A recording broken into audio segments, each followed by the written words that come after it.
Hace 138 años condenaban a la horca a 8 dirigentes obreros en lo que sería un evento canónico del movimiento obrero internacional. Luego de una huelga en Estados Unidos, los dirigentes anarquistas que dirigieron una importante huelga en Haymarket fueron brutalmente reprimidos por el gobierno norteamericano y la Internacional Comunista. Un año después, en 1889, en su congreso fundacional de la Segunda Internacional, declaró el 1 de mayo como el Día Internacional de los Trabajadores. En Argentina, esta jornada se conmemoró una vez más con una importante movilización, una muy grande, la verdad, más grande que otros años. Una movilización convocada por la CGT, por las centrales sindicales, que también participó la izquierda con sus actos y sus actividades. Y no es para menos porque tan solo 2 días antes se aprobó en términos generales un ataque brutal a las condiciones de vida de la clase trabajadora y a los derechos laborales adquiridos de tantos años de lucha, que representa justamente el movimiento obrero a través de la ley Bases que Milei impulsó en el Congreso y que gracias a la complicidad de los diputados traidores de la UCR y de otras fuerzas como Hacemos Coalición Federal, la Coalición Cívica e incluso de sectores del peronismo que también acompañaron, se aprobó finalmente la ley base en términos generales en diputados y ahora pasará a senadores para finalmente ser tratada y ver si queda firme como ley y no como proyecto, ¿no? Esta ley se había trabado en la discusión anterior por una suerte de discusiones alrededor de los artículos en particular y fue recortada. Los diputados de la Unión Cívica Radical, algunos decían que había sido un triunfo, que el gobierno finalmente había negociado y había disminuido la cantidad de artículos, que había disminuido, por ejemplo, los artículos referentes a la reforma laboral, de 60 artículos a solamente 16, lo decía el diputado Pichetto, pero el contenido político de la ley sigue siendo una reforma estructural del Estado contra las clases populares y de esta manera lo explicaba el sindicalista Rodolfo Aguiar. El movimiento obrero, una movilización como la de hoy, ¿eh? Sí, y importante sobre todo porque muestra que el movimiento obrero está movilizado. Sí. La imagen, ¿la vieron? Y está a la altura de las circunstancias. Esta ley base pone a la nación de rodillas y al Estado al servicio del saqueo. En materia de empleo público, yo apresuradamente declaré, apenas se aprobaba en la Cámara de Diputados, y dije, en materia de empleo público nos lleva de manera directa y sin escala a la década del 90, y me equivoqué, porque cuando profundicé el estudio de lo que se había votado, más atrás, solamente hay antecedentes en los gobiernos de facto, claro, de que se haya dejado en disponibilidad a las trabajadoras y a los trabajadores de planta permanente con la ley de prescindibilidad en aquel momento de la dictadura de la administración pública nacional. Los trabajadores estatales es uno de los sectores más golpeados por la ley base, no solamente por la disminución de derechos laborales, sino también por el tema de las privatizaciones. Aguiar señalaba este hecho de que las empresas privatizadas, donde hay trabajadores estatales, quedarían en disponibilidad, o sea, perderían directamente sus puestos de trabajo. Pero este no es el único punto en el que se ataca nuestros derechos. También, por ejemplo, se aprobó ampliar los periodos de prueba, incluir la posibilidad de un fondo de cese laboral, es decir, un modelo de estilo WOCRA que se utiliza para los trabajadores de la construcción. Lo que se quitó de la ley, por ejemplo, que era algo escabroso y que planteaba un conflicto con las centrales sindicales, por lo que también esto levantó susceptibilidades y algunos salieron a denunciar que podía haber un arreglo, es el tema de la cuota sindical voluntaria, ¿no? Que era una de las discusiones que estaba sobre el tapete. Además del fondo de cese laboral, se amplían los periodos de prueba, aunque se mantiene la vigencia de la ley en 6 meses, se permite que en los convenios se establezcan mayores plazos y en particular lo establece para las pymes. Esto quiere decir que las empresas tienen derecho a tener al trabajador durante más tiempo y después recién efectivizarlos, es decir que precarizan el trabajo aún más en un panorama donde la Argentina ya tiene una amplia cantidad de trabajadores en negro y precarizados. Otro de los elementos que establece esta ley es la promoción del empleo no registrado, o sea, permite a las pymes que de a poco, digamos, con simples trámites puedan registrar, pero con menores condiciones de lo que es un trabajador en blanco al día de hoy. Y además establece sanciones directas para los despidos discriminatorios. Es decir, que lo que antes directamente era ilegal no estaba establecido, hoy por hoy simplemente se establece un monto para poder echar a un trabajador. Es decir, es un ataque en regla en todo el panorama de lo que es los derechos laborales. Es una reforma laboral. Lo que llamó la atención fue la ausencia de la CGT frente al Congreso, pero la reacción vino obviamente el 1 de mayo, donde los gremios movilizaron y amenazan con una nueva movilización para el próximo 9 de mayo. Que estaba la especulación de cómo iba a ser, finalmente se reafirmó este 1 de mayo y eventualmente pensamos que va a ser una gran movilización y que se va a jugar una nueva carta importante en esa ocasión.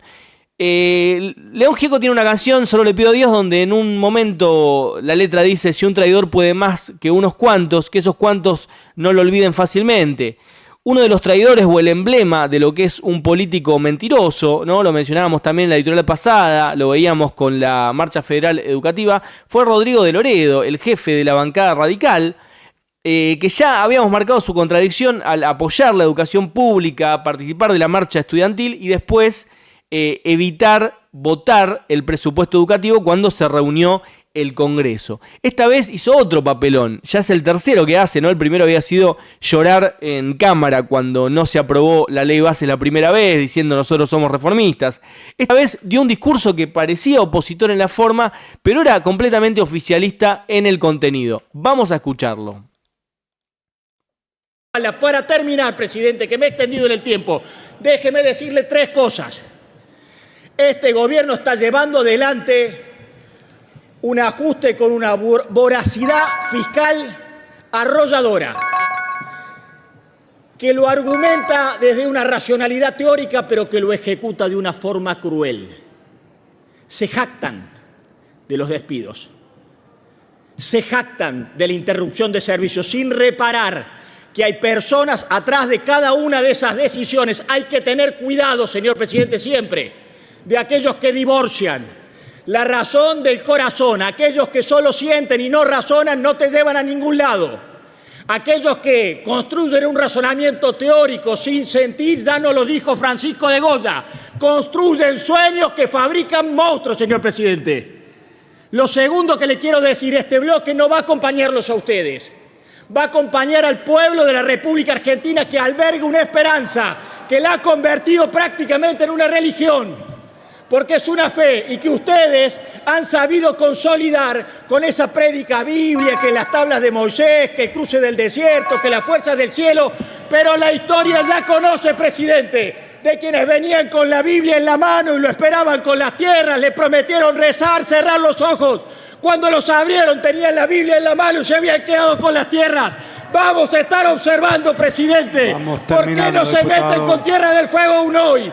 Vamos a estar observando, presidente, cómo se reglamenta el RIGI para que pierda discrecionalidad. Hoy, este bloque de la Unión Cívica Radical viene a decirle al gobierno que le da una cosa, y que le quita otra, presidente, y ya terminó. Este bloque, con una amplia mayoría, le viene a dar las herramientas que el gobierno reclama y le viene a quitar las excusas con las que gana tiempo. Ha tenido una capacidad comunicacional formidable. Lo que dicen, lo que ustedes dicen, se escucha bien y fuerte, pero no sucede en la realidad. Entonces ahí aparecen las excusas y hay una que nos toca de cerca, que somos nosotros los que impedimos que las reformas se sucedan. Sepa el pueblo argentino que este bloque da su número para que el gobierno tenga las herramientas y que la sociedad, después de un ajuste sin gestión que pulverizó jubilaciones... Silencio, por favor, diputados. Hagan silencio, por favor. Pueda ver, señor presidente, la luz al final del túnel. Bueno, ¿cómo se explica ese discurso, no? la ensalada mental que uno tiene que hacer para poder entender cómo el auto que viene girando y viene derrapando para un lado termina del otro. Empieza denunciando el ajuste fiscal, denuncia el ajuste a los jubilados, habla de la extorsión del gobierno, habla de una política sin gestión, critica completamente la política y la agresividad que tiene el gobierno de Milei y dice: nosotros, dándole el voto, lo vamos a observar y le estamos quitando una excusa. Es un nivel de hipocresía pocas veces visto, es el emblema del político mentiroso que dice una cosa y hace otra. Eso es Rodrigo de Loredo y esos son los traidores que permitieron que se apruebe esta reforma, que es un ataque brutal contra la clase trabajadora, que es una reforma de sometimiento, es una ley que establece la posibilidad de privatizaciones de empresas públicas tal como lo fue en los 90 y cómo terminó eso, con altísimos índices de desempleo y con una crisis social brutal que terminó en un estallido social que fue el 2001. Los poderes extraordinarios que la Unión Cívica Radical se jactaba y tuvo gran crisis, ¿no? En especial por la coalición cívica y la crítica a poder otorgárselo. Finalmente se los van a dar, van a declarar una emergencia económica y social en el país. Y la excusa es: nosotros le quitamos la excusa, porque usted ahora no va a tener excusa para decir que le ponemos palos en la rueda. Lo hacemos porque su estrategia comunicacional fue muy efectiva. Bueno, lo que están haciendo es ser cómplices. No cómplices, ser una pata de gobierno del gobierno de Javier Milei, porque si ellos no votaran a favor, el gobierno no tendría los votos para poder aplicar esta reforma. Entonces, si quisieran oponerse a esas políticas que dicen que son tan nefastas, que ajustan a los jubilados, que declaran un ajuste fiscal, que son agresivas contra el pueblo trabajador, podrían frenarlas, o podrían intentarlo al menos. Hasta ahora veníamos caracterizando al gobierno de Milei como un gobierno que intentaba establecer una suerte de bonapartismo a través de su comunicación, un vínculo directo con las masas. Bueno, ahora es un bonapartismo con muletas. Ahora es un gobierno que, además de su estrategia comunicacional, tiene un fuerte apoyo parlamentario, logró crear una mayoría con la complicidad de estos traidores, que no tienen que poder irse así tan campantes a sus casas y mentirle al pueblo trabajador y al pueblo pobre que escucha y que ve con expectativa después del desastre de lo que fue el gobierno de Alberto Fernández y el gobierno de Macri, y que vio con esperanza la posibilidad de un cambio. Estos traidores van a tener que pagar el costo político de esta chanchada que hicieron al votar la ley Bases, y seguramente todavía la pelea está abierta y vamos a luchar y a movilizar seguramente el 9 de mayo, pero también todas las ocasiones que se presenten para frenar esta reforma laboral. Volviendo un poco esta reforma laboral y esta reforma del Estado, ¿no? Que es agresiva en todas sus dimensiones. Volviendo un poco al tema de la ley natural. Hubo un largo debate que mantuvieron Grabois y Milei en el programa Periodismo Puro de Jorge Fontevecchia, donde Milei estableció clarísimo su perspectiva ideológica y hasta las últimas consecuencias en una frase muy desagradable que la vamos a contraponer un poco a nuestra perspectiva y a nuestra ideología. Él dijo: si no querés laburar, tenés el derecho a morirte de hambre, y es consecuente con eso que está gobernando. Vamos a escucharlo. O sea, ¿quién soy yo para determinar que no es lo suficientemente capaz para saber qué es lo que quiere? Es que no es un problema de capacidad. Si vos tenés que elegir entre no comer y ser explotado durante 18 horas, o 14 horas, o 10 horas, yo elegiría ser explotado. Pero esa no es mi voluntad. No, bueno, ¿cómo que no? También podés elegir que morirte si querés morirte. Y claro, no, es que obvio. Yo no me quiero morir. No quiero ni la horca ni la guillotina, quiero la libertad. No, bueno, ¿sabés lo que pasa? Que a mí me gustaría que me paguen $1 millón por día, pero no lo paga nadie, digo, o sea, y no me siento, digo, hay una explotado. diferencia sideral entre $1 millón y lo que estoy planteando yo. No, bueno, pero es que, digamos, que se llaman lo que derechos vos creés humanos. que, digamos, hay un nivel, digamos, que está bien y hay un nivel que no, digamos, o sea, y es absolutamente, digamos, es absolutamente subjetivo, digamos, y es, pero Javier, y querer imponer esa subjetiva a otro. Javier, ¿vos sinceramente defendés el derecho a morirse de hambre? A ver, cada uno puede hacer de su vida lo que se le dé la gana. Por eso, pero vos gana. sinceramente decís, en esa situación, una persona... A ver, si vos tenés la posibilidad de trabajar. No solamente lo Digo, hace trabajar Marx lo 18 eligió, horas. ¿no? Y lo eligió para sus hijos. Se prefirió no trabajar y que sus hijos se murieran de hambre. Bueno, hasta ahí escuchábamos a Javier Milei, completamente consecuente.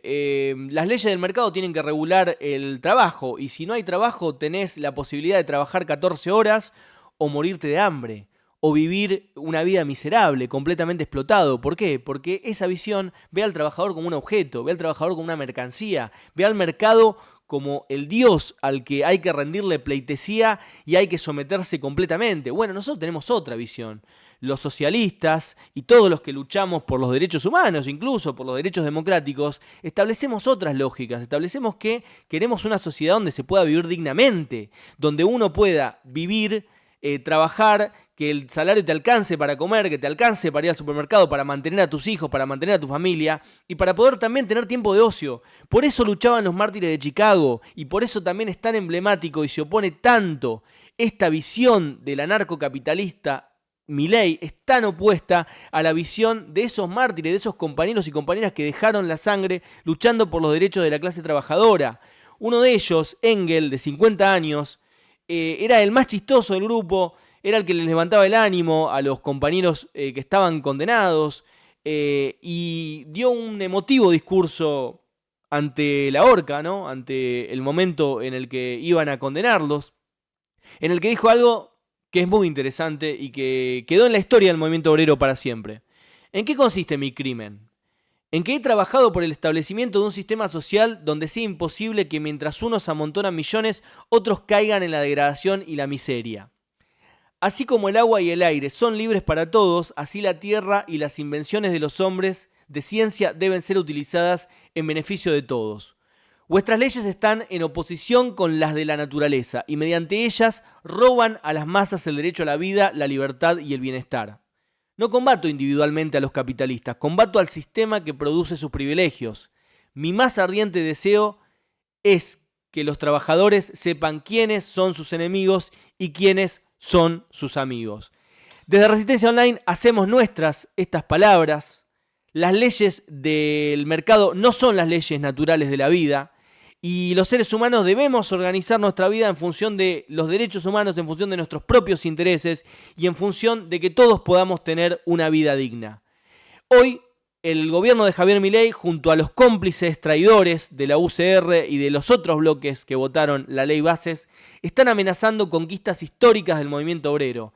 Y como lo hicieron los mártires de Chicago y como lo hizo el movimiento obrero con la declaración del 1 de mayo en el Congreso de la Segunda Internacional como día emblemático, tenemos que recuperar esas banderas y recuperar esos métodos y salir a las calles este 9 de mayo y en cada ocasión para derrotar este ataque del gobierno anarcocapitalista y reaccionario de Javier Milei.